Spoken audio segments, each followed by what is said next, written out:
Donc Jacques n'aime, je vous explique juste, Jacques n'aime pas présenter ses films. Par contre, il aime bien en parler après. Voilà. Donc il sera bien là, comme je l'avertis juste de la fin du film.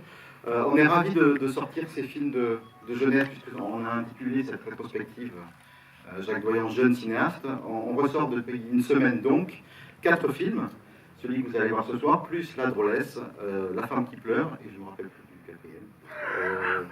La vie de famille. La vie de famille. Voilà, ce sont 4 films où il parle, voilà, où on voit bien sa manière de travailler, notamment avec les enfants, ce qui est assez fascinant chez lui. Mais je ne vais pas en dire plus. J'espère que vous passerez une bonne soirée et je vous dis à tout à l'heure. Merci Lionel, oui, on peut l'applaudir, ça fait toujours du bien. J'ajoute deux choses, c'est qu'on a accueilli Jacques il y a 2 ans, ici, où on avait montré La Drôlesse, mais on va le reprogrammer, parce que dans le prochain programme, vous aurez les 4 films que vient de citer Lionel.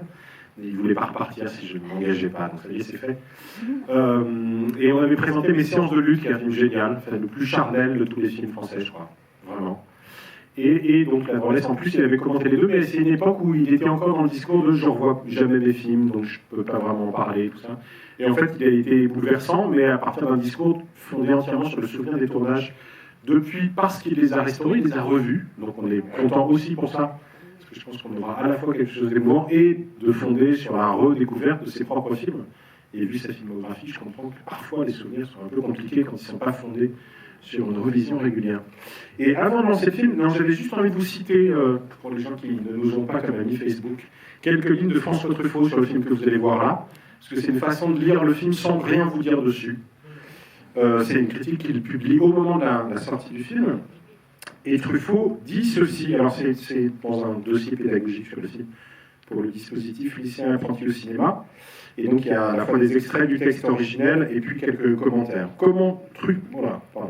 Truffaut commence par y exprimer son rejet de certains films caractérisés par, je cite, un saupoudrage politique artificiel. Citation du texte de Truffaut.